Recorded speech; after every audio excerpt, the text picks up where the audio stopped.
Saderengipun kepareng matur kunjuk dumateng Bapak Ibu sekalian, nek panjenengan badhe ngersakaken ikon solawat Kabupaten Magetan, inilah dia. Seni bukan sembarang seni, tapi seni untuk menata hati. Barang siapa mau mendengarkan dan menikmati, insya Allah akan berkenan di hati. Allahumma. Ini hiburan bukan sembarang hiburan, tapi hiburan yang membawa keberkahan. Sok siapa orangnya mau menikmati dan mendengarkan, insya Allah akan mendapat ganjaran. Allahumma amin. Oke Bapak Ibu sekalian, tasih naringan kalian kadang-kadang santriwan santriwati Jamiah Sholawat New Putrowali. Niki nganteni lenggahe wonten pundi Pak? Wonten dalem, masa wis turu nganten. Maam, oh nggih. Pun tulung nganteni kan lenggah sianteng nang ngene iki tak tuturi si akeh-akeh ben kenek kanggo modele lebebrayan. Ning sadurunge kula nuturi nganten iki ya tembangan kanggo nganten kawak-kawak ora nganten si anyar tok. Soale nganten awak niku napa niku wis rada angel dituturi. Enake penganten baru durung jam 7 wis mapan turu.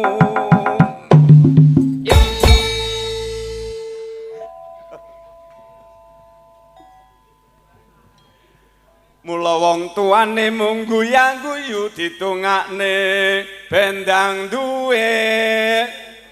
Allahumma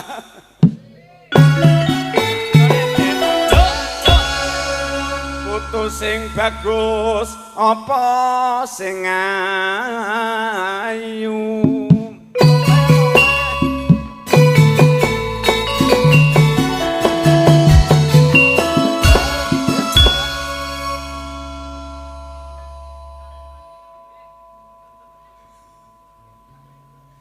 Bane sepora nganggur uji ketimbang nganggur aluwong ngaji.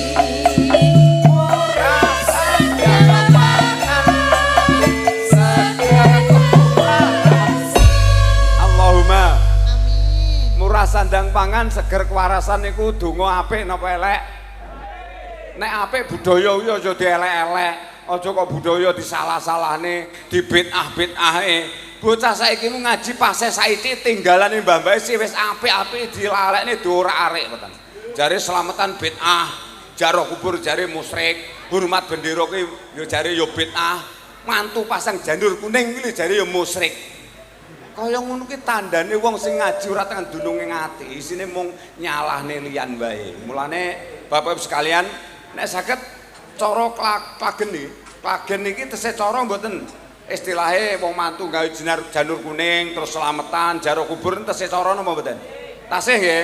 Nah niki harus kita pertahankan biar bagaimanapun niki warisane tinggalen Mbah-mbah Wali Songo aja ngampe ditinggali. Soale niku mboten iso digerus oleh zaman, klorno sing napa sing ngripta niku mboten wong sembarangan, kebake lakon, kebake tirakat, gedhe riyadoe mboten gemen-gemen. Lakone Mbah-mbah Wali Songo niku nek lakon ora timo dina rong dina Pak, taunan dilakoni. Lha bocah saiki mu luwe ra nate, tirakat ora nate, poso ora nate. Lah kok kabeh apa-apa disalahne, coba mong bayani. Apa luwe ampuh dheweke ketimbang karo sing nggawa Islam ning tanah Jawa? Nggih napa mboten? Pertanyaan seperti itu. Mulane kita jangan sampai jadi orang lain. Awake wong Jawa, dadi wong Jawa sing tulen. Jangan menjadi orang lain, jadilah diri sendiri. Mulane cara ngaji kula ni yo cara ngajine wong Jawa nggih ngeten iki. Sesuai karo menu sing dikonsumsi kalian wong Jawa. Betul? Nah, dadi aja semeken titik-titik ngono kuwi sosok. Mulane bocah saiki mu kuwi ngajine paseh dongane ora mandi tak omong. Nggih napa mboten? Beda karo mbah-mbah dhisik, bismillah ora paseh ning dongane mandi, mergane kebake lakon. Mergo ngilmu iku kalakone kanthi laku. Ngilmu sithik wae semelah niku dilakoni pirang-pirang sasi, Pak. Mulane ya mandi. Mulane mbah-mbah dhisik dadi wong hebat kabeh, ora iso karyane dihapus oleh zaman. Alhamdulillah niki penting Bapak Ibu sekalian, niki nggih pitutur nggih perlu, ning hiburan niku ya baku. Soale cara ngaji kula nek namung sekedar kula tausiah selawatan, kula yakin sampean ora let suwi paling wis bingung lah njaluk pamit mulih. Nggih napa mboten? Lah dengan cara ini saya mempunyai cara, metode saya adalah mutu saya siar agama tapi tanpa meninggalkan budaya. Insya Allah agama semakin maju, budaya yo tetap lestari. Alhamdulillah. lillah. Awake dhewe wong Jawa ya kudu nguri-nguri budayane wong Jawa. Awake dhewe wong Islam kudu rajin membaca sholawat. Nggih napa mboten? Jalanan inna aulan nasi aksaruhum fi yaumil qiyamati ngalaya. Besok wong sing mulya uripe ning yaumul kiamah yaiku wong nalika uripe sing akeh maca sholawat. Terus dawuhe Kanjeng Nabi al-baqilu bin tukirtu fa'lan yusolli ngalaya, sing maknane sing diarani wong paling cetil bedidil nalika urip ning donya nalika asmane Kanjeng Nabi disebut njur ora gelem maca sholawat. Nah niki luar biasa. Ampun. Oke, lagu selanjutnya. Ngantene pun medal napa dereng? Nah, iki bar nganten baru, terus nek wis dadi pengantin baru niku ceritane karo pengantin kawake pun dhewe, Pak. Niki gawe cakepan pengantin baru, saiki genten pengantin kawak-kawak nih. Ben padha paham. Biasane nganten anyar karo kawak pun beda, Pak. Karaktere, tingkah lakune. Biasane pengantin kawak mapan turu wis ra ngajak.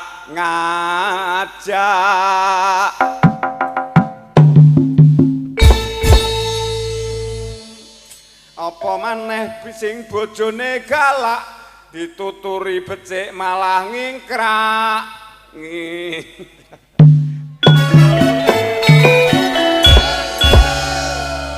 Ngono iku marai urip ora kepenak.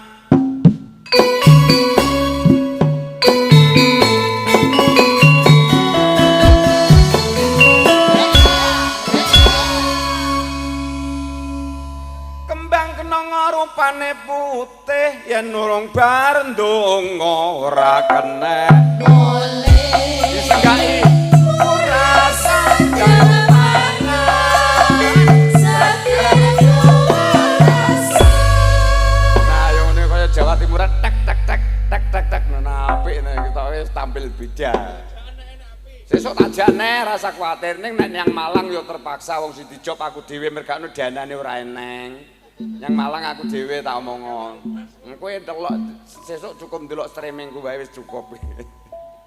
Bapak Ibu sekalian, monggo ingkang gawé katur nyuwun sewu niki mengke cara ngaji kula teng ngriku jenengane senengane mengke nyuwun dicampur-campur napa tausiah terus napa ada hiburanan napa dos pundi kula nderek mawon. Campur-campur nggih. Jaman iki saiki jaman sego pecel, jamane wis gaduh-gaduh, Pak. Nek wong tausiah namung dulujur sekedar menapa namung pitutur niku kula yakin, Pak. Niku mesti mboten bertahan lama. Tapi nek saya menyampaikan dengan budaya dengan seni niki mungkin insyaallah waktu jenengan kurang luwih 2 jam setengah mboten sadar. Roh wis arep bar ngoten niku, Pak. Mpun, masih semangat nggih? Oke, tetap bersama kami nyusahne wong. Nyusahne tanggane. Ora nyuputer wali nyusahne tanggane. Nun sewu. Lha iku pacitane kiai wis seneke neng gedange neng biasane Pak kula niku nek ngaji ngeten iki. Meja ngeten iki ya neng wedang jahe, wedang susu, kadang neng degane, neng pokari, terus neng napa niku aquane kopi nih. Iki menengi malah gedang selirang terus karo snack karo kopi nih. Aku iki yo gumun, Pak. Kapan ngaji teng pundi kok mesti disuguhi ngeten iki tujuane piye ora jelas. Iki tujuane golek ganjaran apa mung golek patut-patut nah aku ora paham, Pak. Tapi nek ngundang kiai terus mejane blas ora ning apa-apane ya ora patut tenan. Ngene apa mboten? Nah, ngoten iki yo sepenting yo ben patut, ping binune yo ben oleh ganjaran. Ngoten nggih? Rokoke gero-gero iku nyangkuke lho. Rasa samar iku apa bar nutuk udut.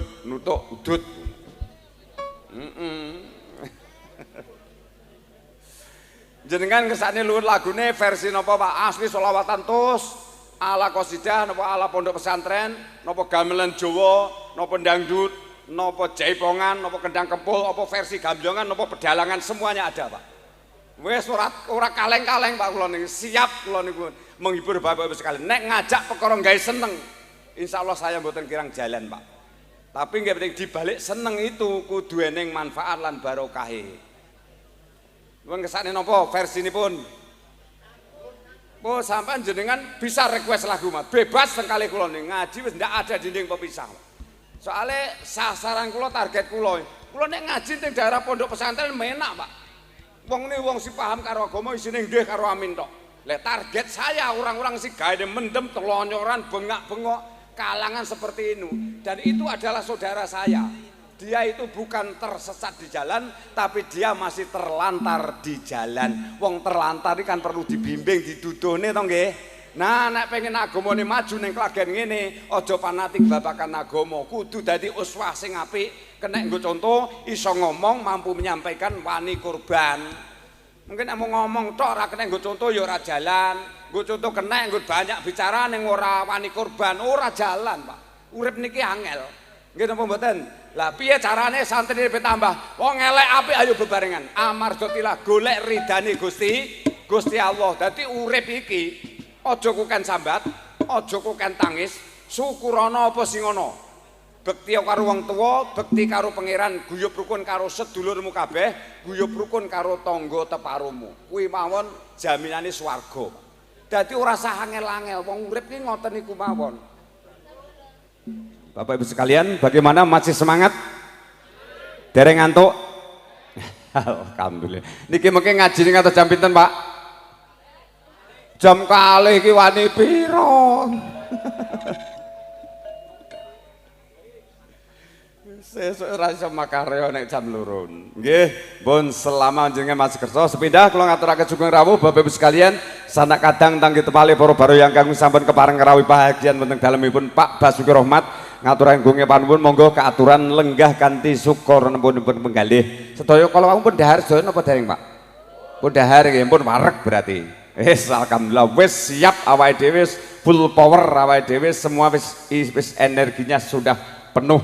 Sekarang wis konsentrasi penuh napa midhangetaken sair-sair Jawi saking kadang-kadang Nyu Putrawali ingkang badhe katur niki nganyak versi pedalangan. Ya awake dhewe aja mompo kudu mampu mengkudu. Islam itu adalah rahmatan lil alamin. Dadi ora kena ana diucapkan ning lambe tok, Pak. Kita harus mampu menunjukkan. Islam itu kudu luwes di mana-mana. Eling ngono mulane Indonesia tidak bisa akan dijadikan negara Islam karena sebelum Islam masuk di tanah Jawa di Indonesia semua budaya di Indonesia sudah penuh dengan budaya. Nggih napa mboten?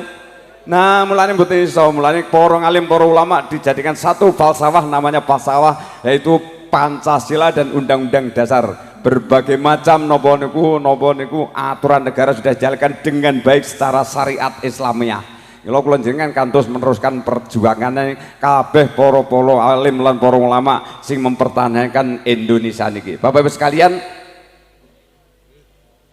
ayo versine pedalangan, gonge dituthuk, ngantuk ya kantuk tapi kudu kate nyambut gawe. Yo suarane.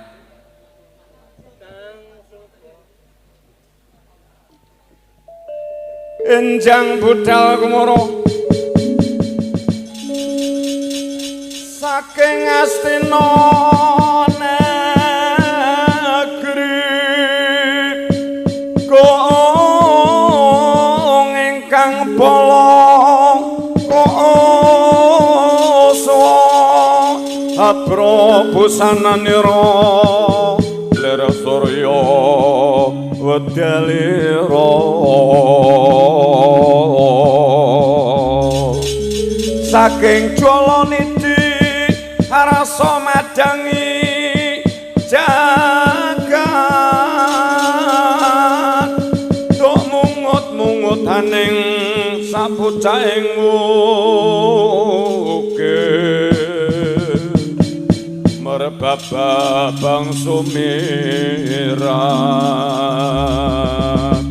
kena soroting mambek surya migolan gunung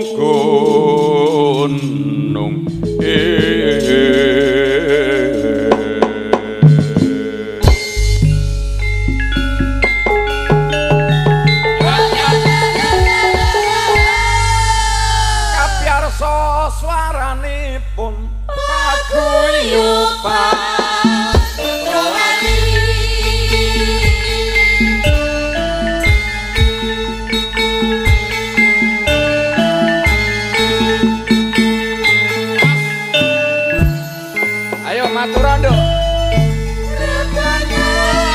putra wali hari wiwiti sing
budal kumuruh saking Astina nek wis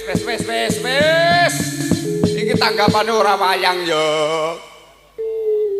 komplit to Pak nggih puter wali lah inilah jenenge wong Jawa nek nggarap napa ni budaya aja ngampe ilang mulane sinden-sinden kula niku kudu iso nyinden kabeh kan nyai selawat ya ahline nyinden ya kudu soalé kowe anake wong Jawa ngalor ngidul dirajakan bumi tanah Jawa mangan telo sinandur bapak ibune ya wong Jawa mangan sego sinandur pari bapak ibune ya wong Jawa kok ngampek langi nggalake napa ni budayane wong Jawa ketoke wong Jawa nanging ora awake dhewe kudu diakoni mempunyai jati diri Pak self integrity jadi wong kuwi kudu duwe ciri khas tersendiri ojo tiru-tiru sok-sok membawa budaya dari tampil beda ini kenyataannya gak sesuai dengan menunya orang Jawa yo ora masuk. Pun lagune kan mau nyanyi eta dhewe. Oke, Bapak Ibu sekalian, nganteni pun medal dereng iki. Pundi nganteni niku to? Bagus sih kaya ngono kuwi. Alhamdulillah. Mas ngaten pundi anune napa garwane pundi? Pun alhamdulillah. Pun panggih Kyai Magetan, mengke sampean mirengne atuh kula. Mas sinten iki mau? Mas Pratu Bagus Sahrul Hidayat.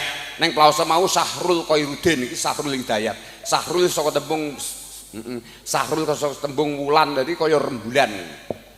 Sahrul Hidayat wi hidayah rembulan.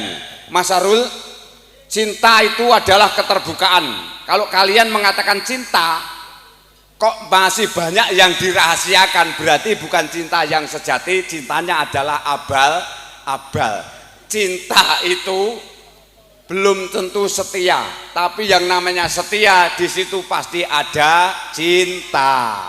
Gitu loh maksudku. Jadi sampai Nuraja mengatakan cinta, si penting tunjukkan kesetiaanmu. Lah, setia itu pasti menunjukkan bahwa kamu itu cinta. Lah itu saya ingin bertanya, sampean Mas Bagus Sahrul Hidayat kok iso cinta karo Mbak Mas Rikah ceritane piye Mang jawab. Sampean kok iso cinta karo Mbak Rikah ceritane piye? Yuh, buatan sakit diutarakan dengan kata-kata. Lah sampean ora iso diutarakan, tulung sampean tangklet yang barometernya wong sepuh. Nyang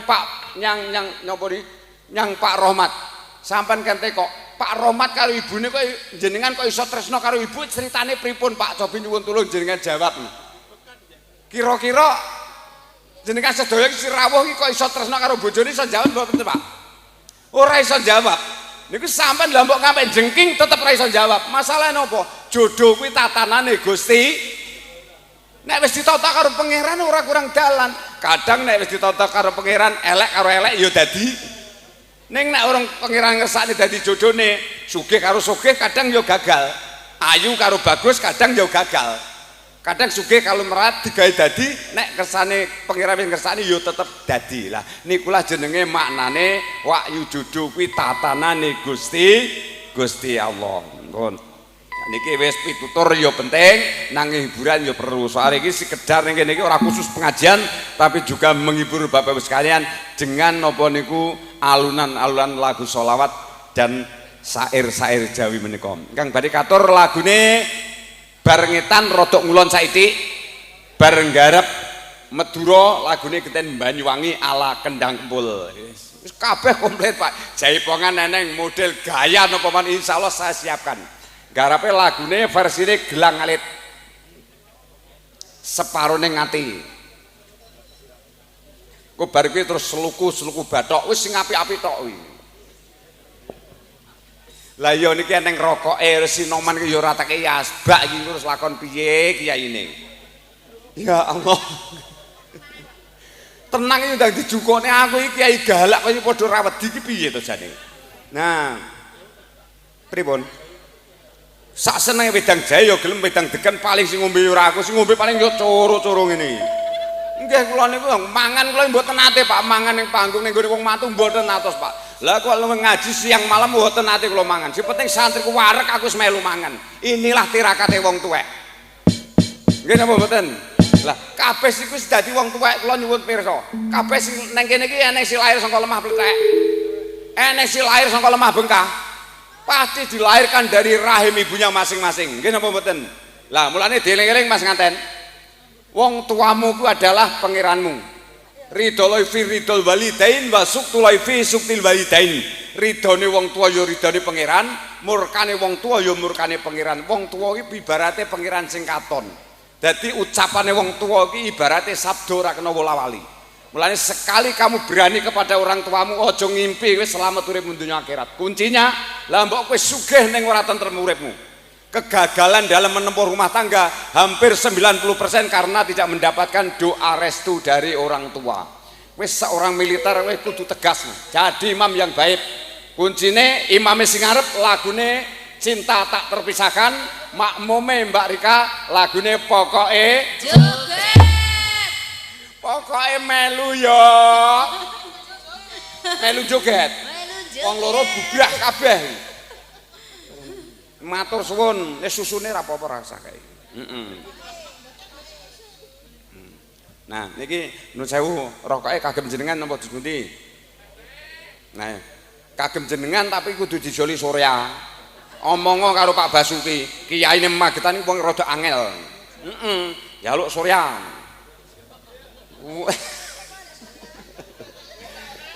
Masa kula niki ya rokok mau ning plaosan lengkai telat wis arep mulih lagi dikeki wis arep entek iki nek kene ngampe ora oleh rokok bahaya nih. Soale rokok kuwi napa maknane rokok kuwi sarana kanggo teka. Dadi nek sowan nggone kiai nek nggo rokoke jajongan kan gayeng to nggih. Lah terus menenge ora ngrokok arep ngomong apa ora ning saranane kanggo teka. Niki rokok, Pak. Pripun? Upami wedange niki dereng ta wong kula lambe kula mung siji iki yang kurang entekne kok wedange. Oh nggih, matur suwun. Wah, wetoke monggo dipun unjuk. Pak sapa niki asmane? Pak Heru. Alhamdulillah. Heru, ojo kleru. Pun. Mbok menawi jenengan sami kang benden derek request lagu, menyumbangkan lagu, monggo saged kemawon. Nah, sepenting nek perlu kula mau ning plaosan wis oleh saweran lebih dari 2 juta, Pak. Neng ora 2 juta iki, Mas. Luwih to. Kaya ngene kok mbok jajakne lho kuwi. Dienggo kas yo. Rumangsaku 1 juta kurang sedikit. Wis alhamdulillah. Mbok nek niki karena kula perdana putra wali main enten Desa Klagen napa niku Barat niki nggih pertama niku salam kenal kagem Sababiyah, Pak. Mungkin nek pangeran ijabahi jenengan Cilenggah rawuh ngeten niki sebagai saya anggap juri independen. Jadi tontonan iki nggo barokah apa tontonan sing gilani ora perlu ditonton jenengan niku penilaian wonten ngaso panjenengan. Nah, yang penting ini walaupun lewat apa saja Kanjeng Nabi dawuh kul qaulu ya'mal ngala sakilatihi kondo Muhammad kon ngamal miturut bakate dhewe.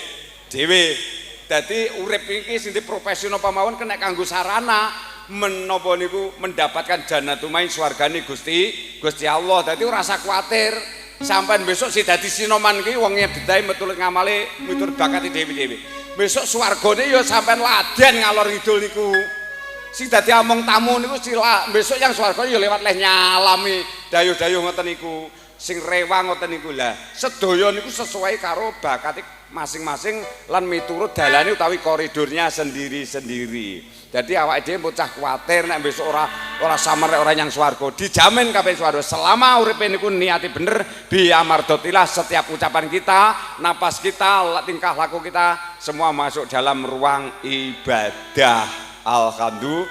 Neng jangan menjadi orang yang sombong sampai urip neng Klagen iki terus ngampe orang yang manfaati karo kanggo teparo sampai rugi leh urip, Pak. Cobi mang bayang nih, apa meneh nek wong sak Klagen iki sampean urip paling melarat dhewe pamane diparingi ujian karo pangeran paling melarat dhewe sak desa niki. Wong melarat niku ladang amal semakin luas. Bendina gak numpuk bondo ning numpuk ganjaran dan ganjaran. Cobi mang bayangne nek ora percaya mong kula mang teliti, Pak. Niki fakta yang ada setiap hari kita jalani.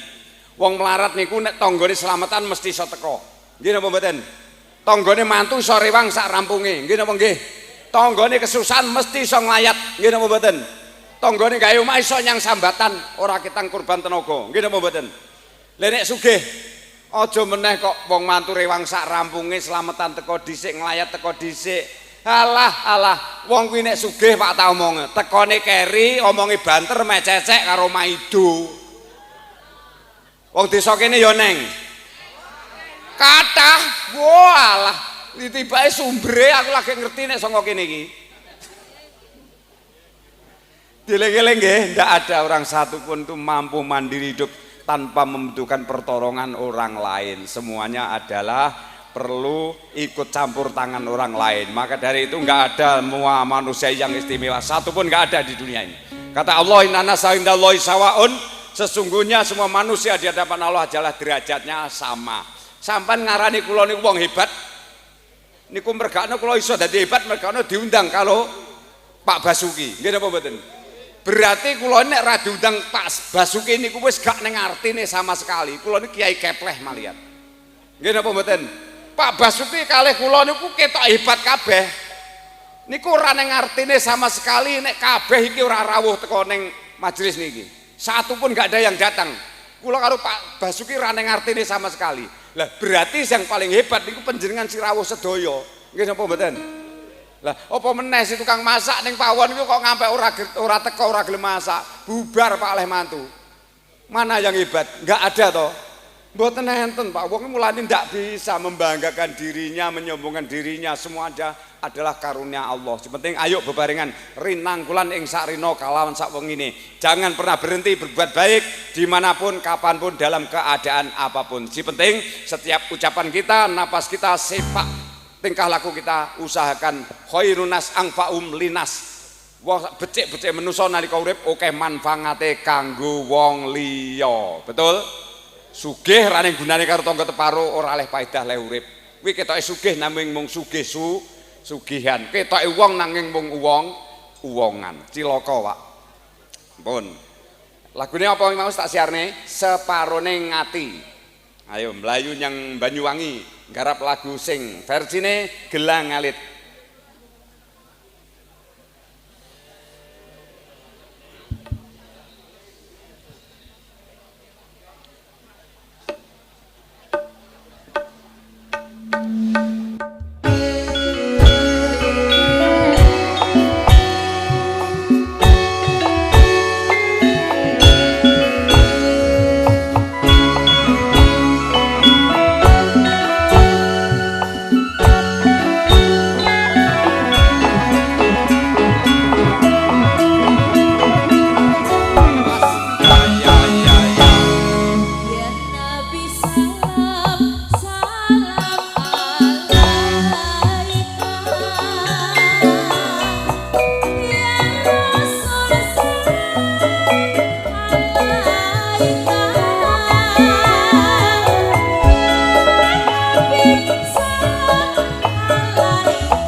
Wah, sudah.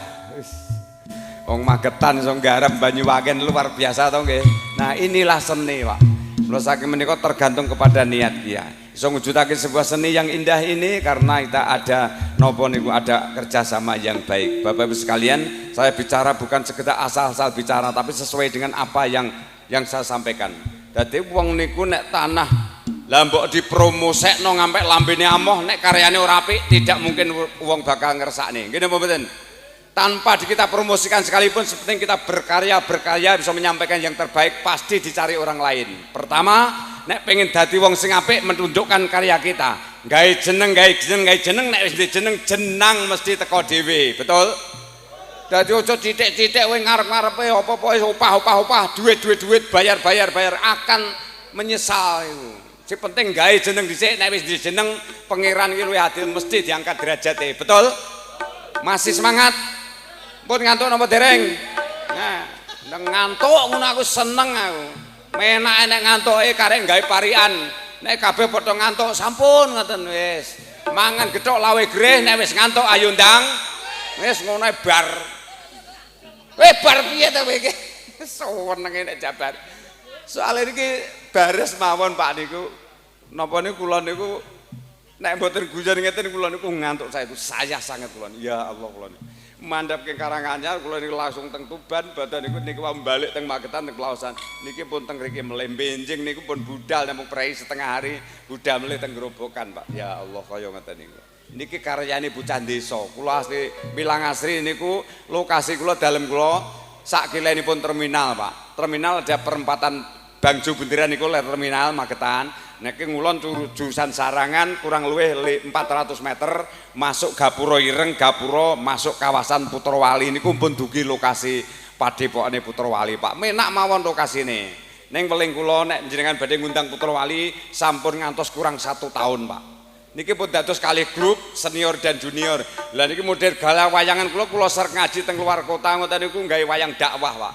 Kula duwe wayang niku 2 kotak, wayang Madya enten, wayang Purwa enten. Wayang Purwa kados niki kula pasane senengane wong Madiun, Ponorogo, Kediri, Magetan niku senengane wayang Purwa. Nenten daerah Bangilan, Tuban, terus Rembang, Juwono, Pati, Semarang, Tegal niku nyuwune wayang Madya, wayang santri niku Pak. Ning methek lakon benten-benten nenten daerah reka niku misale methek lakon ngadeke napa niku awit Brandal Lukajaya Raden Said ki nganti dadi Brandal ngampe dadi waline ngoten nuwune lakon. Kadang ngadeke masjid Demak Bintoro barang ngoten niku Pak. Nah, kita mampu mengkolaborasikan seperti itu. Mulane pertama kali di Magetan yang mampu mengkolaborasi menggabungkan antara siar agama dan budaya hanya Putrowali Pak. Alhamdulillah. Niki bukti Pak. Lane saiki mu lagune apa mau? Dereng wis lagune nggarap suluku-suluku bathok tapi karyane dhewe aja mung sekedar niru-niru. Nah, suluku-suluku bathok saiki tembung usluk-usluk betoati la ilaha illallah ilat Jawa ngarani bathoke elo. Lho kaya ngoten niku lho Pak. Lek kula jenengan iki nek ngampek nglalekake budayane mbah-mbahe Wali Songo sing wis diwarisne nang anak putu niku. Mongko maknane niku napa ngilmu tasawuf sedaya niku. Nyapa manten lho. Manten niku ya mesti paham ora nek basa Jawa nganteni paham mboten? Paham to nggih? Mas nganten napa niku? Mas Bagus sampean ngerti apa ora tradisi wong Jawa nyapa nganten kok diringki selawat badar. Sampean dadi nganteni padha wae niat arep mangkat perang. Lah selawat badar niku napa selawat kanggo perange Kanjeng Nabi to nggih? Lah karo wong Jawa genten digandeng nek dipadukan jenenge Kebo Giro maknane kebo edan. Dadi nek anak iki dadi gudal bingung nek ora dituntun karo wong tuwa karo sinjang tawatu maksate kon taat marang salat 5 wektu aja ngampi lali dituntun karo wong tuane. Nek ngoten niku ben ngerti waleran ben ngerti dalan soalnya nek ora ditinding wong tuane gudal bingung ora ngerti dalan sing bener maksudnya ngoten niku. Dadi niku mbah-mbah niku ngretoy mboten ngawur kadang enten sing budaya dihubungne pasangan kan ngoten enten to nggih.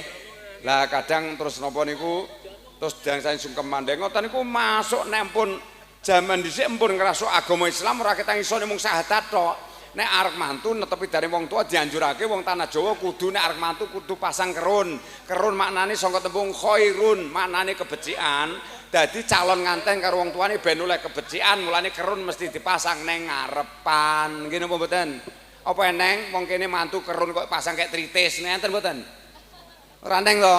Nah, kon gawe tata rambat saking tembung takaroban ila Allah kon takarub ning ngersane Gusti Allah kurang 40 dina lek arep mantu kon kudu tirakat ngantene nek sapa ya kudu kon mulih ora kena nginep kabeh kon nganggo pakaian sing warna putih klambi putih kaos putih kathok cekak putih ngoten niku nganten biyen Mbak nganten nek biyen ngoten niku manut jaman tesik kula enten iki tesik kemutan mboten Pak cara kuno ngoten niku tesik kemutan apa mboten. Nah, lek nganti saiki mu piye wong apa wis karek kurang 3 dina wis saba ora ulihan, kadang nginep kaya ngono. Lek marai ora barokah iki masalahe ngoten niku lho, Pak. Lek wong dek biyen niku nek mantu nek 10 juta wis ngos-kosan, Pak. Tapi anake pinter bakti karo wong tuwek, pinter nyambut gawe, pinter masak, pinter dandan, tak dime apik tangga karo separo. Lek nek saiki mu paling ora mantu iki tek 100 juta. Anak iki isone masak ora iso senengane blonjo nyang online, nyang COD, pamer body, nggih napa mboten? Nggih napa nggih? Niki bukti Pak, zaman akhir seperti niki. Lah nek ora ngati-ngati kula jenengan monggo balik nyang budaya sing apik. Silakan Anda bergaya hidup seperti orang kota, tapi nek saged budaya ini ya tetep budayane wong desa. Nggih napa mboten? Nah, budaya wong desa niku apik, bendina numpuk ganjaran, Pak. Soale bendina rewang ganjaran. Napa niku nyumbang ganjaran tanggane susahan mayat yo ganjaran apa meneh ngadati ngantenan ngeten iki ngantene ngeten gara-gara karo si dadi si mantune Pak Basuki sing remuk tiyang pinten-pinten desa to nggih napa mboten kabeh tangga teparo terlibat pamonge perangkate kabeh dijak repot gara-gara oleh mantu Pak Basuki anake dadi nganten nggih napa mboten lah mulane dadi nganten anyar ora iso memberikan kontribusi nyang keluarga karo tangga teparo kuwi rugi Pak teng riku niku. Lane nyanyiane temate ngancer. Maten anjar iki. Duhe senangnya penganten baru sing kesel sing rewang. Nggih napa mboten? Duduk bersanding bersendaguro wis rewang ijik nyumbang. Remuk napa mboten? Remuk, Pak. Kaya ngoten niku lah. Mulane nek rewang wong mantu aja mbok niati golek balese sangka Pak napa niku sangka Pak Basuki. Golek niatono amarga tilah, mungkin jangan mengharapkan kembalinya. Si penting diniati ibadah pun toh Allah akan memberikan pahala dalam bentuk yang lain. Mun lagune seluku batok.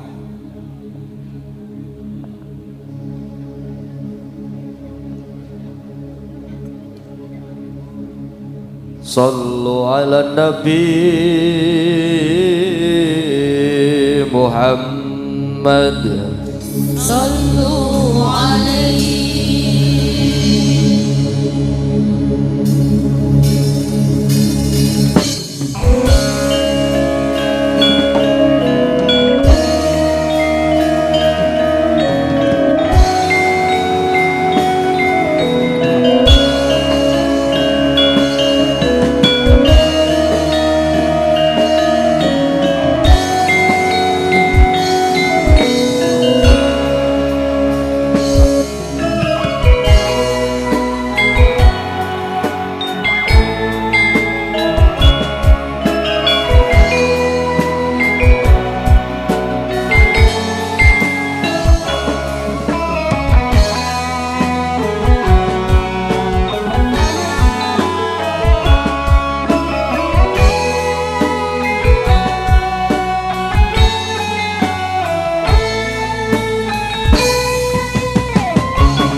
terpesona sudah. Kula ngantos ngantuk apa kapan krungu swara sing napa liyep-liyep ngeten iki gampang ngantuk, Pak.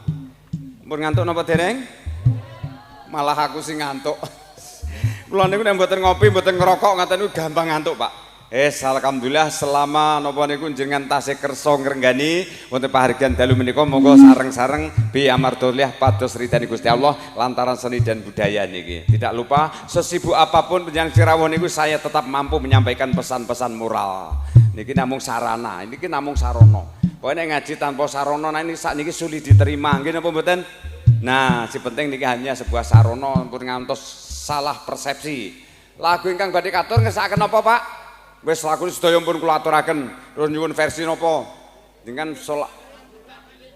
bocah cilik-cilik. Nah, gitu loh maksud kula jenengan yang matur bocah cilik-cilik apa cokot boyo apa kathah ta lagune. Ya apa njaluk gambyong ya eneng, Pak. Oh niki ning saire ya mboten ngawur tetep saire religi, pitutur luhur ngoten. Ayo, bocah cilik-cilik kae lho. Lah iki bocah cilik-cilik ora ning blas ya ning bocah tuwek-tuwek lho iki. Lagune digawe bocah tuwek-tuwekne piye? Oh iya, niku enten niku wis rasa kuwatir, Bos.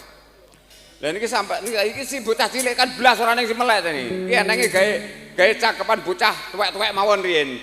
Bocah tuwek-tuwek jejer elek-elek sandangane suwek tumindake ngaku dhewe-dhewe lho. Wong tuwek ya kaya ngono kuwi, Pak. Mulane wong tuwek mesti ulah balik nyang fitrah ora suci kaya bocah cilik. Bocah cilik iki lha mbok napa mbrepes ngoten diambu ya seger, Pak. Diambung dibopong nggih kepenak. Tapi nek wis tuwek wae aja meneh kok ngambung, Pak. Demek gila. Niki masalah apa sudah terlalu bangga dengan dosa-dosa. Wis kokean dosa nggih napa mboten. Lah mungkin nek pun supuh balik neh nyang bocah cilik, Pak. Monggo lagune bocah cilik-cilik bersama vokalis kami Ning Supriyani. Ayo lagune kan njaluk suarane kaya suarane sapa mau? Adela. Dek wingi kula niku tempuk kali Sodik Monata, Pak, dielingi karo Kumalasari niku. Wis kula niku wong kiai budaya ya fleksibel mawon. Kadang petuk niken salindri wis komplit. Nomor kali sepundi? Kengkilen niku. Nggih niku. Niki kiai napa santri Gus Tom iki Mojopurno Pak niku. Nggih. Mbah suarane merdu nggih. Nggih apik nang. Tapi dieling-eling Pak sinten sampean asmane? Sampean asmane Pak sinten? Mbah Wir. Oh alah Mbah Wir. Nah, dieling-eling Mbah Wir, besok pun mantu napa dereng? Pun mantu napa dereng? Pripun ditekoni pun mantu napa dereng? Sampun dangu tesih mantu melih napa mboten? Yo, benjing niku. Wo ngaten nggih dudu niku tatanane Gusti Allah kula dongakne mungkin nek mantu nyuwun tulung selawatan nggih. Nah, selawatan mboten kok kudu ngundang kula mboten selawatan luar biasa. Sampeyan daleme kanggo selawatan ketitik besok dadi umate Kanjeng Nabi. Ayo lagune bocah cilik-cilik bersama New Putra Wali. Inilah lewat seni dan budaya. Saatnya yang muda bicara agama. Dengleh.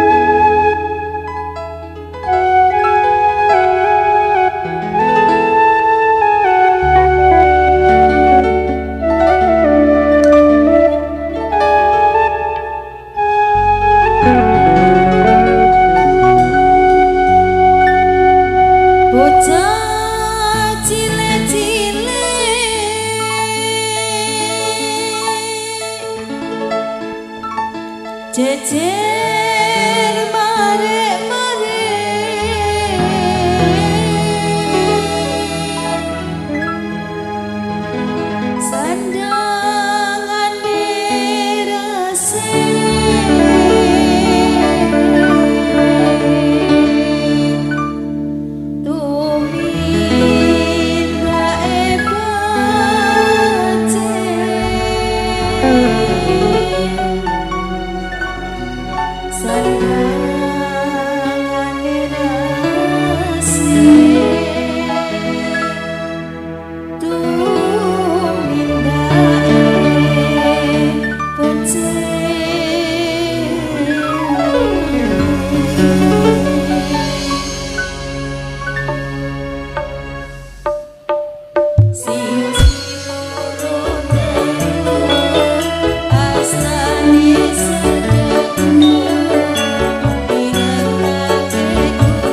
Alhamdulillah sempurna sudah. Lagu ini digaya-gaya versi wis dicampurkan keluar semen kalau lagu Bali dipadukan berbagai macam penak tuh nggih. Nah iya jan wis nyampleng tuh Mbak Wir. Nah ngeten iki. Wis jan wis padha to. Ning larang kono. Larang kono murah kene. Nah nggih angel Pak nggawe barang apik tur murah iku ora sembarang wong iso. Nggih napa mboten? Rata-rata kuwi nek apik ya larang. Lagune napa meleh niki? Perjuangan dan doa. Pun pokoknya kula iki kiai paling fleksibel mawon. Wis penting kersane napa insyaallah saya nih. Tugasnya ulama pertama aja nyampe nih ilmu sik. Pertama gawe seneng atine sedulure. Nggih napa mboten? Nek wis atine seneng jenengan sirawuh ki atine tentrem seneng kabeh, apapun yang saya sampaikan pasti mudah diterima. Nggih napa mboten? Nek sampean teko wis ora seneng ora patek cocok, aja meneh jak ngaji kok ngampe sarampunge nyawang kiyaine wis blenger kok. Mbok blenger napa dereng? Mo tak kira ampun ngoten wis. Ndang kukut. Ayo, pun rasa digawe ngaji tema tinggi-tinggi awake dhewe jagongan ngoten mawon nggih. Nah, jagongan iki diomong apa-apa kan kena bebas. Arek ngomong bojone, ngomong tandurane, raja kayane ndak masalah. Si penting ketoke niat donya tapi nek diniati insyaallah dadi amal akhirat. Alhamdulillah. Ayo lagune perjuangan dan doa. Ingatlah pripun?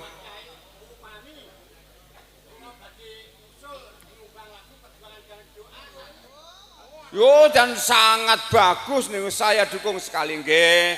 Apa meneh iya. Pak Wir. Luar biasa lho. Mangga Lah iya dadi wani nyanyi ning ngarepe kiai luar biasa. Salam rin. Lah nggih Mbah Wir. Perjuangan dan dosa. Ini segalanya bagiku lah tapi tiang-tiang jalur perjuangan dan doa. Nah, harus gitu. Urip kita ana perjuangan, ora wani berjuang ora usah urip ngono to Mbah Wir.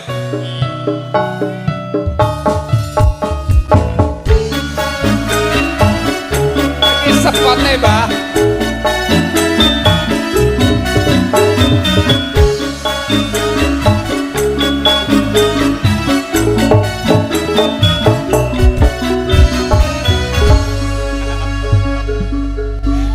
Bintang tamunya mbok sepoti barang. Ini Haji Roma Irama iki. Kula tresnanan kula Roma Irama niku perjuangan dan doa musiknya kados kiamat gitu lho. Wah, nggih. Glong ngoten ya, wis pun tenang ae, si penting nyanyine si bener nggih. Nggih, tenang kula. Nggih, tenang. Mboten napa-napa joget itu mboten bid'ah, joget itu tidak haram. Joget itu adalah budaya. Si pengen joget silakan mboten napa-napa, Pak. Ini, si penting ya. Perang duun ndek wong ora iso pas. Yang ndek kok. Si penting joget itu ora haram, ora napa ora bid'ah. Nek sing ngersane joget ora apa-apa joget. Nah, lah si kleru si marai dosa kuwi nek joget karo mendem niku lho, Pak. Ngeten Mbah Kyai, sae niku nyanyine kalih ngartekne artine niku kadhe tangani ngeten nggih. Pun. Ngeten nggih. Sampen dandok sekuate tenaga ngeten. Nah, jan. Sampeyan ketokake ya umur boleh tua tapi semangat. 70 tahun. Lah nggih umur boleh tua nangis semangat tetap semuda. Merdeka. Monggo. Mas. Oke, bersama bintang tamu kita yaitu Mbah Wir akan menyampaikan sebuah lagu yang berjudul lagu album dari Bang Haji Roma Irama punya yang berjudul Perjuangan dan Doa.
Alhamdulillah. Napa setunggal mawon umur pun 70 menggeh-menggeh. Tapi luar biasa Mbah niku. Ini Roma Irama iki dawane kaya yo ra dudu-dudu ngoten.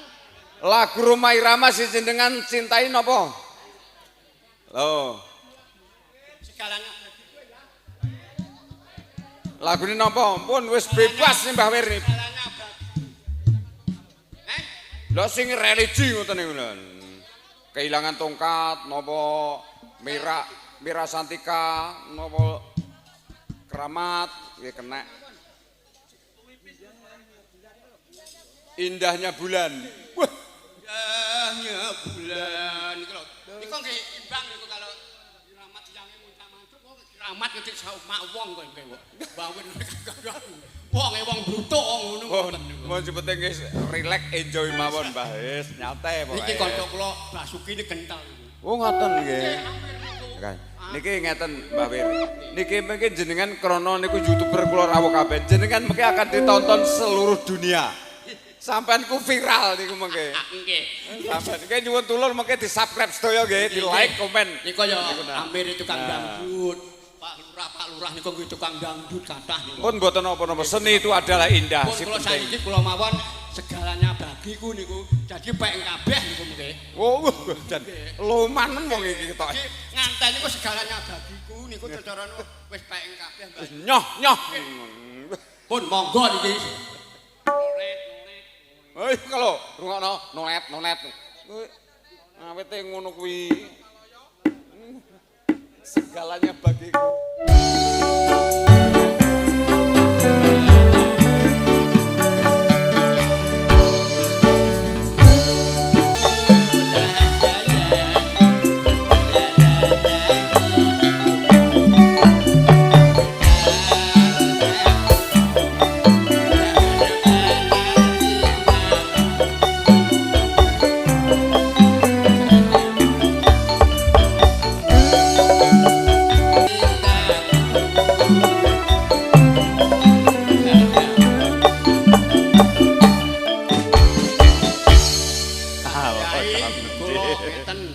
Kula niki jane riyen iki mboten saged HP nulis mboten saged. Ngoten. Tapi ngrungokne napa kaset Rumah Irama Roncas Garto apal. Bu ngoten nggih. Bu film. Mboten saged nulis tapi apale. Nggih. Luar biasa. Nggih. Alhamdulillah nggih. Nggih, luar biasa. Bekan Mas iki. Mbah Wir niki senajan ta umure wis sepuh. Kan jenengan pun kan kandelian ngunjuk Mbah Wir. Ngunjuk riyen. Jenengan Siti Sawerke jenengan. Nggih, lah engko nek sampean kaya gak Nah, ini sampean gak gelem disawer mosok budal sampean sukane. Nah, lumayan. Niku wau jenengan pun janji ajeng nyawer to. Lah, kek ndelalah. Lah, kemurahane pangeran ngoten niku sampean dene tapi ndelalah pitulungane rezeki teko alhamdulillah. Lagu niku napa indahnya bulan niku wau bareng kula kelingan upami jenengan Mbah Edok jenengan jak niku wis serasi banget niku pentung malahan go pentung mengenang napa niku nostalgia masa mudanya nggih to ngoten. Nggih. Baju mbah kacai. Ngoten gathekan. Wis wah jan totalitas sih. Aku rumah saku nyanyi ke tempone ya penak ya bener ya. Kulone saged melodi niku ngrungokne Aminir saged. Wah yo Aminir bareng ngerti lho nggih. Age saged. Mulane kula ngrungokne niku. Nek ngrecol cetut ngono yo gak penak. Wis lagu niku napa lagu? Maksud lagu napa niku wau? Mangsa es. Engkulah gadis India niku jalukan Mbah Mudin niku lho. Wes ora apa-apa tanggapane selawatan lagune kana orang wis kena. Aku akhir kula jane arep bocah cilik-cilik jane swara yo medhu. Lah saiki bocah cilik-cilik pun nyanyekne kula tak kana mawon. Pun nggih. Ana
gajian nyaweran taweh wong wedok garagat kok sak to ning ngenten iki.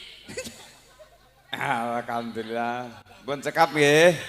Nggih. Amin padha seger waras. Amin, Mbah nggih. Monggo sareng-sareng muji donga muga-muga sedaya dipun paringi akas waras kuat selamat donya, selamat akhirat Mbah Wir. Allahumma amin. Bapak Ibu sekalian, luar biasa nggih niki karep kula sing kula suwun. Dadose antarane napa niku kula jenengane mboten enten dinding pemisah sama sekali. Biar bagaimanapun adalah saudara kita. Kanjeng Nabi dawuh al muslimu akul muslim, wong Islam ki sedulure wong Islam. Jadi enggak ada. Kita lahir niku sudah banyak perbedaan. Pangeran ngersakane semua akan berbeda. Silahkan Anda berbeda-beda tapi si penting jangan membedakan. Urip niku malah kepenak Pak sepenting lah. Niki bentuke tali silaturahim. Soale man sarahu ayub satolahu rizquhu ayunsa fi ngumrihi falyasir rahimah. Sapa pengin dijembarake rezekine didawakne umure barokah uripe nyambung silaturahim. Kosok baline dawuh Kanjeng Nabi layat kulul jannah qatingu rahim, ora bakal mlebu lawange swarga wong sing medhot tali silaturahim. Alhamdulillah kita pun ngantuk sedaya niki nggih. Aduh.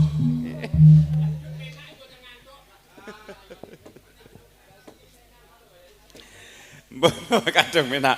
Pun monggo saniki tesih anu ngersane lagu napa melih niki versinipun. Padang Bulan nggih.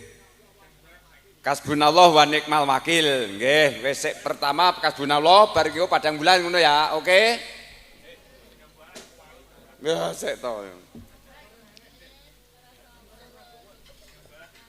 Rukun Islam ana 5 ingkang wajib tenantepi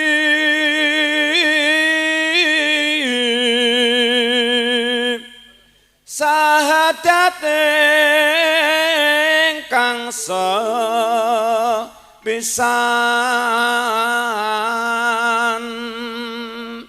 pindho salat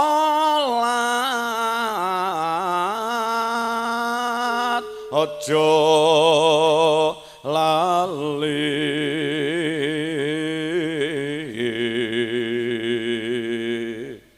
ditambah dikir ing wengi dening rukun kang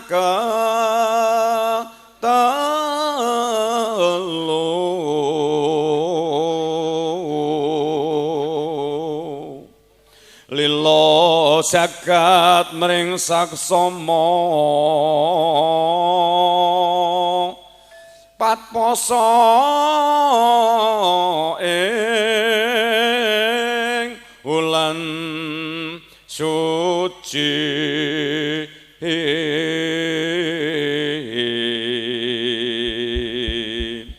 pungkasane tindak haji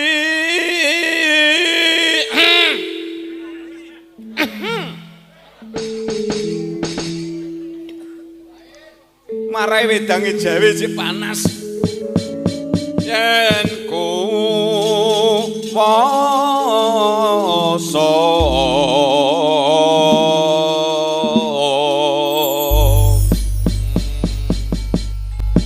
kasbun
Aturan Nduk. Hasbunallah wa ni'mal wakil, ni'mal maula wa ni'man nasir. Wala haula wala quwwata illa billahil aliyyil hakim. Gusti Allah sesembahanku ingkang tertulung marang aku. Ora ana kaya linangkung kejaba Gusti Allah kang maha agung. Sanularaku aja nganti kliru. Mung Gusti Allah sesembahanku rinten lantaran. Mung limang waktu kanggo prasto mundar lan nafsu. Sedulurku aja nganti kliru, mung Gusti Allah sesembahanku dinten lan dalu, mung limang wektu kanggo prasto mungkar lan nafsu.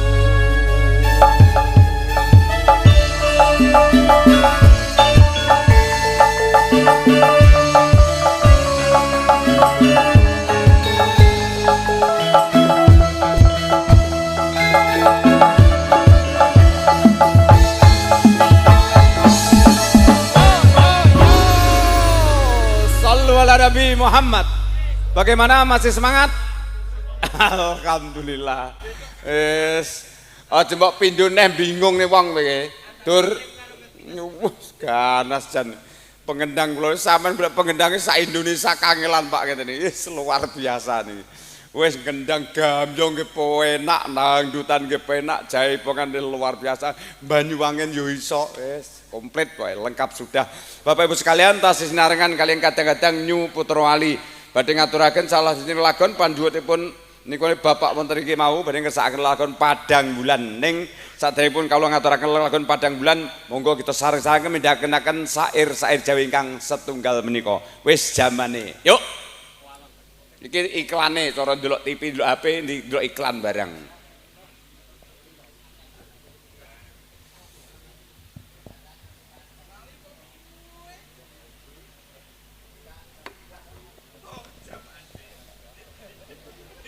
Ayo ndang leh udut ki dilereni rumangsa kaya yoga e.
Salato iki jamane wis tuwa aja ngumbar angkara. Niku kan pesan-pesan moral to nggih.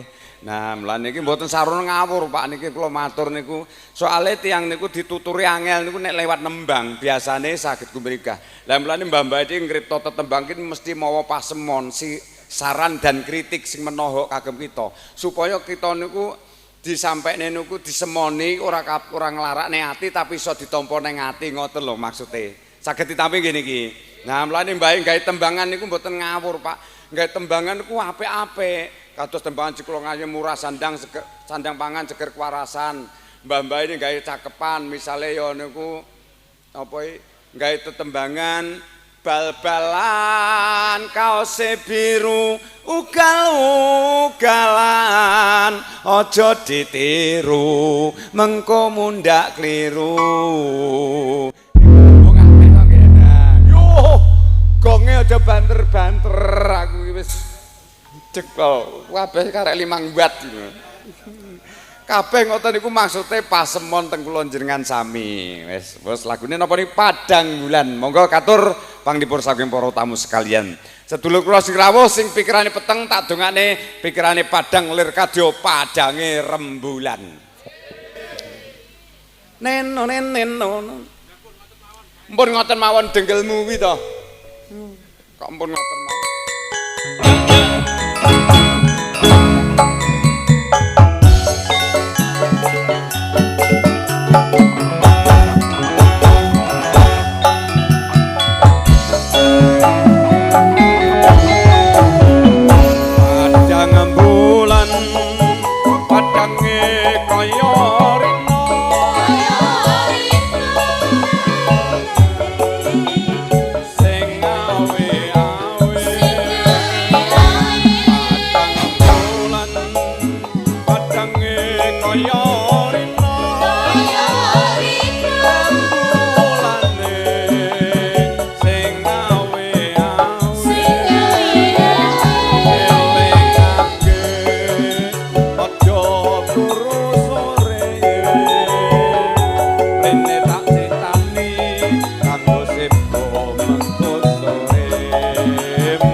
Jaman buntutan esok rame-rame nguru ramalan kongkur nalikone jaman buntutan esok rame-rame nguru ramalan gambar gareng nudingi angka 8 bengine diputer bengi diputer si metu 03 bengi diputer si metu 03 kasih salawat Allahumma wa sallim ala sayyidina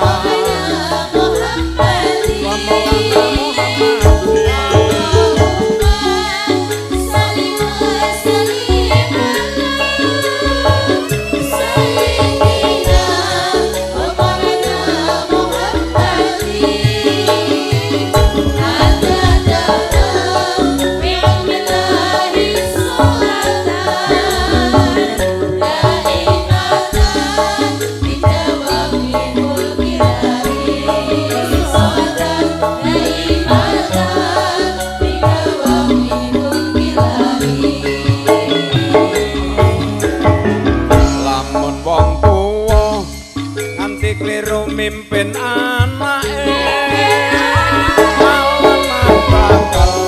alamat bakal ketun durine lamun wong tuwa nganti kliru mimpin anake ngalamat bakal getun burine wong tuwa lunga sowan ngarsane pangeran anak putune rame-rame rebutan warisan anak putune rame-rame royokan warisan sa sa sa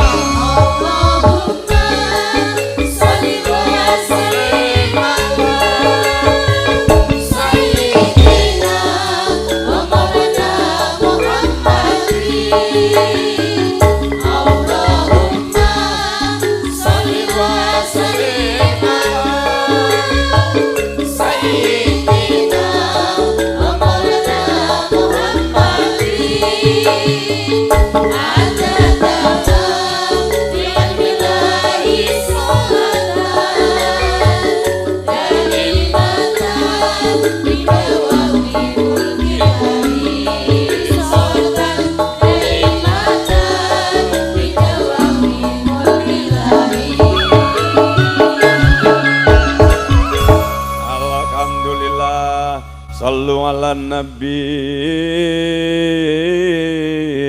Muhammad. Saya dalu, saya ngantuk. Pripun? Saya dalu, saya padang. Jare malahan si padange lampune ning mripate mblerek. Kula niku nek ngaji teng pundi mawon, Pak. Aku nggumun kula niku. Lah kula jagoan kalih kula niku jenengan kowe sewengi utuh ora ngantuk, Pak. Masalahnya napa? Kula membawa media niku ciri khas kula tidak dimiliki oleh grup-grup yang lain. Ngaji kula tausiah kula seperti ini iki. Kula niku ngaji kasar ora iso ngaji halus. Soale kula niku senes keturunane bangsa bangsa lelembut, udu keturunane bangsa halus, mulane ora iso halus, Pak. Lha piye ngaji saiki nek alus-alus ora lah digatekne wong. Lha kula nek ngaji si penting gelem sedulurku gelem tak jak apik. Nek ora nek coke ora empat tak gane pethik ya tak gane ganden ngono wae.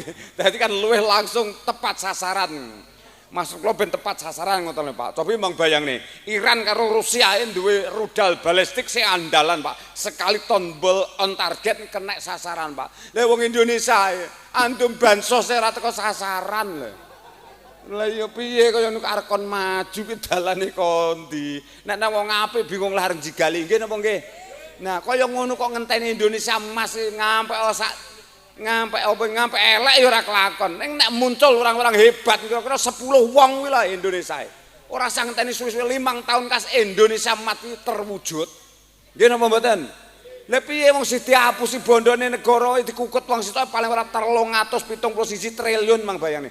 Didomne wong sak Indonesia iki per orang per keluarga nih padha wae karo nampa setiap bulan 20 juta Pak tapi mang bayang. Dawuh Pak Mahfud MD nggih napa mboten? Lah kaya ngoten niku sing digrogoti kula jenengan mulane ora usah cilik ati Pak. Awake dhewe dadi wong cilik iki arep ora mikirke wong ya krungu tetep mikir to nggih. Jane mikir negara iki kurang gawean. Mare ora tentrem kok kan mikir sing ora perlu dipikir, kok kan ngomong sing gak perlu gek ora dipikir ki ya piye negara niku kaya ngene. Wis sedang tidak baik-baik saja, Pak. Ya Allah kula niku ya mumet ngrasakne negarane awake dhewe lho. Wis kabeh krana napa ya kuwi. Pemimpin sing ning ngarepe ora ngerti nek adab itu lebih tinggi daripada ilmu. Kuwi wong Islam kabeh ilmunya tinggi, kuplukan kabeh, Pak. Ning gaene ngapusi kabeh.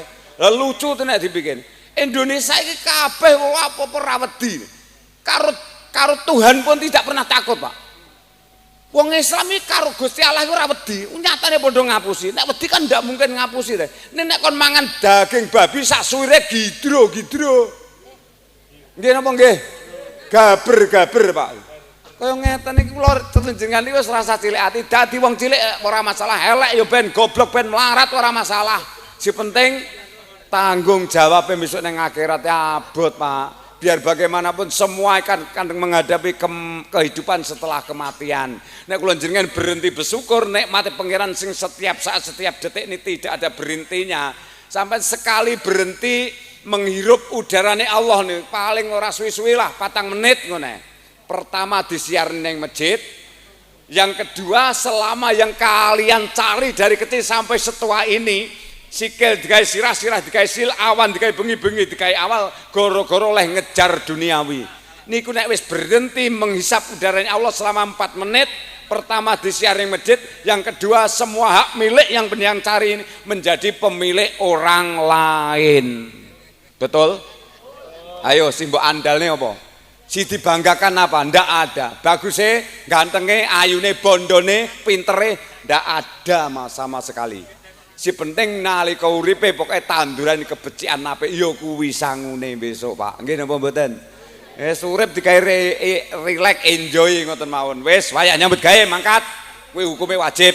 Tanggane digawe rewang sak rampunge, tanggane kesusahan ngayat, tanggane gawe omah ya nyang sambatan. Wis semua aktivitas kelakoni. Lah pangeran luwih seneng wong sing ngono kuwi, wis betul-betul wis menjalankan ilmu Al-Qur'an ketimbang wong sing ilmu naming ora ning manfaate, ora wani praktek dalam Al-Qur'an, ngertine mung sekedar teori. Teori karo ning lapangan kan beda to Pak nggih. Awak dhewe wong goblok tapi praktekne sak bendina sampai nyambut gawe kanggo nafkah keluargane hukume wajib.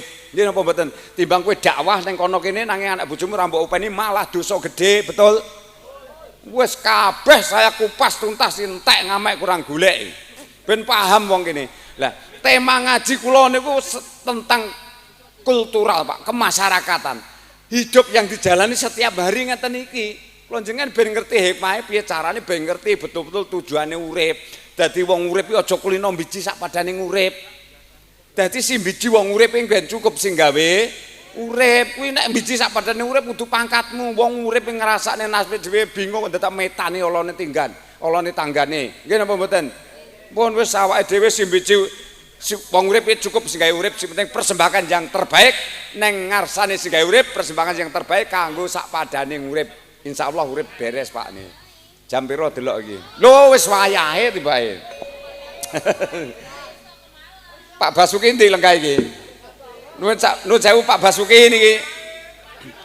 Kula niku ngaji biasane ngaji ki mau bar magrib katinjal balik ngampe jam sakmene cara dihitung jam pun pinten mawon. Tausiah kula berlanjut tidak ada pernah berhentinya. Sampai ngundang mubalik saka luar kota bayare puluhan juta. Orang jamin sampai bareng ngundang mubalik akbar saka luar kota kabeh wong Klagen dadi wong apik kabeh bel gedes. Aku ora jamin. Sampean si teko iki aku njaluk aja ngampe dadi bebek sing mati ngelak mongko sak bendina nglangi sak dhuwure banyu. Pertanyaannya bahaya pertanyaan angel. Ketoke ora iso jawab kabeh. Bebek yang bagaimana? Ayo jawab. Mbok Pak Basuki ora iso jawab iki. Bebek mati ngelak mongko mendina nglangi sak dhuwure banyu. Pertinyi bebek yang bagaimana? Ayo mang jawab. Pak Basuki kok jawab bebek goreng. Ora bebek goblok bareng. Kuwi ngono jawabane menak mawon bebek sing ora duwe karep. Wong urip niku Pak ibarate ya bebek sing mati ngelak niku. Wong urip nek ranti karep pengen dadi wong apik. Genah kaya ngeten niku ya teko pengajian ganjaran pepek dhewe ya oleh ingon ganjaran dipepek dhewe.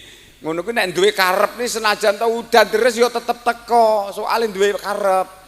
Ning nek ora ndek karep wis ketokan ning acara pengajian ngeten iki lah mbok terang lintang padang jinglang ora ndek karep ya ora sudi teko. Nggih napa mboten? Nah, pepek sing ndek karep ngoten niku tergantung Pak Basuki leh mantu karek tandurane karo tangga teparo. Nek tanah napa tanggane iki duwe karep pengen nyumbang. Lah mbok udan ngepino ya tetep nggo payung tetep teko. Ning nek ora dikarep pengen teko, lah mbok terang lintang lho. Diundangi bareng wong ora sir teko ya tetep ora teko. Nggih napa mboten? Lah niki maksude kuncine sukses wong mantu, sukses lan urane tergantung iso sesrawungan karo tangga teparo napa ora. Nek iso srawung karo tangga teparo srawunge apik, bar mantu ki mesti diomong wong nek sing ngomong apik karo sing elek oke sing apik berarti sukses leh mantu. Nek sing bar mantu sing ngomong elek karo sing apik oke sing elek berarti gagal leh mantu. Dalam arti mantu niku maknane lomane metu. Die mano ya mesti metu. Mulane nek mantu jatane aja emeh-emeh Pak, jatane los. Mantu pikirane aja pengen golek bathi. Si penting mantu ke nganteni barokah. Masalah terang udan pasrahane karo pangeran aja sok nata-nata Gusti Allah. Karepe mantu ra trima nuruti wong mantu siji misale wong Klagen pengen njaluk terang, lha liyane butuh udan kok. Gusti Allah apa goblok? Nggih napa mboten? Lho kok aja kulino ngatur-ngatur pangeran awake dhewe syukurana apa sing ana. Lah terus niku rasa gampang ngatur-ngatur karo pangeran. Semua yang diberikan kita itu pasti yang terbaik kanggo awake dhewe. Pokok dipasrahin yang pangeran. Mungkin wayah mantu si penting nganteni barokah. Masalah kuwi tamune ora akeh ora masalah, ora badhe ora masalah, si penting nganteni dadi barokah iso slamet donya akhirat. Ketimbang mantu badine akeh ning nganteni ngampe gagal ora dadi pegatan napa mboten cilaka. Ayo milih pundi. Pangeran ini memberikan yang terbaik kagem kita. Mulane syukuri apa yang ada, aja ngresula, aja koken sambat, aja koken tangis. Bekti karo wong tua, bekti karo pangeran, guyub rukun karo sedulur kabeh, jaminane swarga. Pun cekap ngoten mawon nggih. Nah, api-apian niki didungani napa mboten Pak Basuki? Didungani nggih. Lah dieling-eling donga niku penting. Adungau sigul mukmin.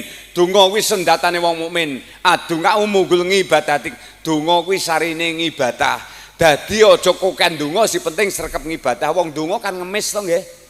Nah, donga apa-apa mbok jaluki ning kowe ra gelem ibadah apa ya ndang dikabulne.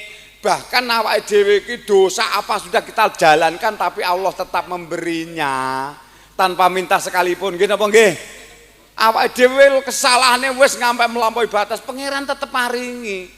Wayah mangan ya tetep iso mangan. Pun sakniki ndonga, kula sing mimpin dongane jenengan sing nderek amin ngoten nggih. Nek mboten mandi donga kula insyaallah sing langkung mandi insyaallah amin panjenengan. Syarate enten ben mandi dongane, syarate enten 4 perkara. Sepindah nyuwun sewu jenengan sing nyamuk-nyamuk niku dahar si ajeng kula jak ndonga kudu kendel sak wetawis nggih. Sing mangan leren, sing ngomonge kudu leren. Terus napa niku sing rokokan nyuwun tulung nggih leren ki tak jak ngemis karo Gusti Allah.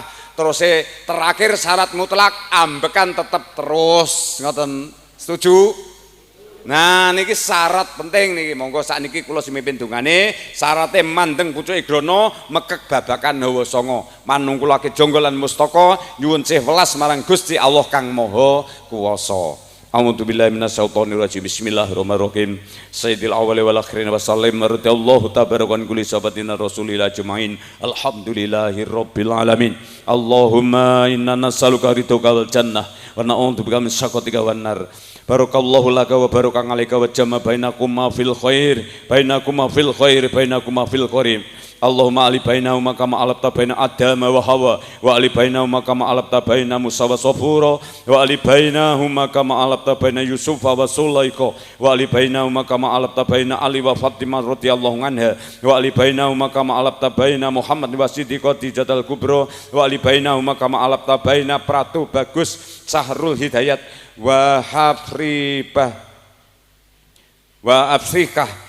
Allahumma ja'alna min ahli sakinah mawaddah warahmah. Allahumma ja'alna min ahli ibadati min ahli talabung min ahli syukrun min ahli ikra illa ilaha illallah Muhammad Rasulullah. Allahumma karon sih mugi kinasian ming terang sedaya para rasul. Allahumma karon sih mugi kinasian ming terang sedaya para wali. Allahumma ya Rabb innama amruhu idza arada sayan ayakul lahu kun ana sadurunge jagat digelar Nur Muhammad wis ana. Fayakun ya Allah kula nyuwun kanthi ridho panjenengan detik menika saat menika dalu menika sedaya sedulur ingkang kepareng rawuh menika wonten menika majelis ya Rob panjenengan angkat derajatipun panjenengan paring karomah panjenengan paring maunah lan panjenengan paring ilmu ingkang manfaat ngantos dumuripun akhirat ya Allah panjenengan gampelaken urusanipun panjenengan lancaraken rezekinipun ya Allah panjenengan paring kekuatan iman Islam lan ihsan ingkang istiqomah paring ana wahyu hidayah katentreman selamat donya selamat akhirat krana ridho panjenengan ya Allah kula nyuwun paring ana rezeki ingkang langkung kathah barokah masalah manfaat donya lan akhirat krana ridho panjenengan ya Rob sedulur kula ingkang kepareng rawuh wonten menika majelis ngilmu ya Allah muga-muga dadi wong sing sugih bondo sing barokah, sugih ilmu sing manfaah, sugih dulur, sugih tafakur, sugih bondo, sugih sedulur. Allahumma inna nas'aluka bi husnal khotimah wa na'udzubika min su'il khotimah. Rabbana atina fid dunya hasanah wa fil akhirati hasanah wa qina adzabannar wa qina adzabannar wa qina adzabannar. Wa sallallahu ala sayyidina Muhammadin nabil ummi wa ala alihi washabihi wa barik wa sallim. Subhana rabbika rabbil izzati amma yasifun wa salamun ala mursalin walhamdulillahi rabbil alamin. Bisiril Fatihah. A'udzu billahi minasyaitonir rajim. Bismillahirrahmanirrahim. Alhamdulillahirabbil alamin arrahmanir rahim maliki yaumiddin. Iyyaka na'budu wa iyyaka nasta'in ihdinas siratal mustaqim siratal ladzina an'amta 'alaihim khairil maghdubi 'alaihim waladdallin. Amin. Bapak Ibu sekalian, sawetawis jatosipun dalem pengen dangu lan kathah anggen kula matur kunjuk saking para-para ingkang sami kepareng rawuh menika. Ning kayipun kaliyan wekdal sampun tungkap dalu, dawuh Kanjeng Nabi samu barang aja ngamping luwihi wates. Jadi samu barang napa wae nek ngantos melampaui batas niku mboten prayogi. Ibarate wong nyambit wong mangan niku nek kokan mangan nggih mboten sae yang weteng loro ning ora mangan ya ora iso nyambut gawe. Wong turu kakean turu nambah penyakit ning ora turu malah nyang awak lungkrah kabeh nambah penyakit.